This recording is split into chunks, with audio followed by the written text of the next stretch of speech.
Sliding down from old Centriol, we got the Chloroplast.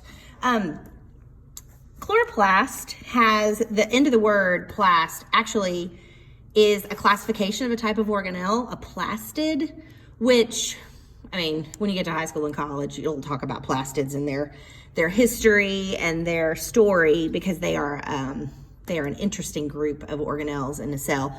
But plastids typically are bean-shaped or kind of like oval-shaped, and you'll see when we do a chloroplast, it's a plastid, and we do mitochondria in a little bit, it's also a plastid. So chloroplast, like I said, kind of bean-shaped. They also have a membrane, a double layer, like a cell membrane, like a cell wall. They're, and inside of them, they have a pretty unique structure, and this is gonna be the only one that we color in this note-taking drawing exercise. But inside of a chloroplast, they have structures that kind of look like stacks of pancakes that are kind of connected to one another.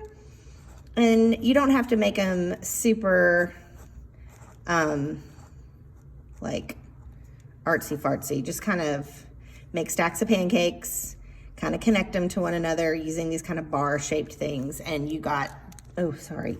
You know what? All my practice ones looked a lot better than this, and I'm sorry. But, you know, you get the general idea. Bean-shaped, stacks of pancakes, kind of connected.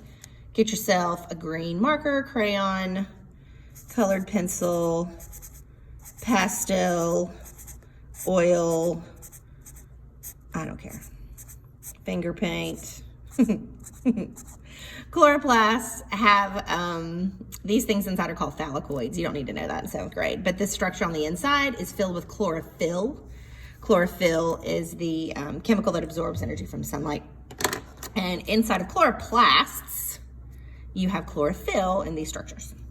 All right, so clearly, I think you learned about chloroplast. They are found in, clearly, the plant kingdom. But they're not only found in plants. They are also found in some bacteria called cyanobacteria. They're kind of like blue-green bacteria. You find them a lot in the ocean and bodies of water. And they're also found in protists. You might be like, what's a protist? A protist is a kingdom. Animal kingdom, plant kingdom, fungi kingdom, protista. Kingdom protista. It's just another group of living things on Earth that aren't exactly animals and aren't exactly plants. They're kind of a mixture. A good example of a protist that has these guys in it is kelp. I don't know if you've ever seen kelp before. Actually, you know what I'm gonna do? I'm gonna post a picture of kelp next to this video so you can see. But kelp is, if you saw it in the ocean, you'd be like, that's big seaweed. Yeah, that's not wrong. But kelp is a seaweed kind of organism that you and I, if we just saw it growing and we were swimming in the ocean, kind of West Coast ocean, you might be like, that's a big plant, but actually it's not. It's a protist because its cell walls are made of chitin, but they photosynthesize, they're green, they have stems, it looks like leaves and all of that stuff. So it looks very plant-like, but when you get down to the cell wall structure and parts of the cell, it's not exactly a plant. So it's a little bit like a fungus and a little bit like a plant, which makes it not exactly a plant, so it's in kingdom protista. So chloroplasts are just plastids. They're organelles, bean-shaped, that can photosynthesize. So we're gonna say can turn,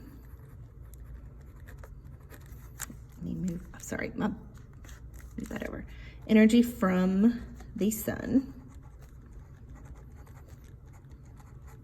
into glucose, which I think you learned in elementary school, but it's the sugar that is the product of photosynthesis. All right. So that's chloroplast. Yay.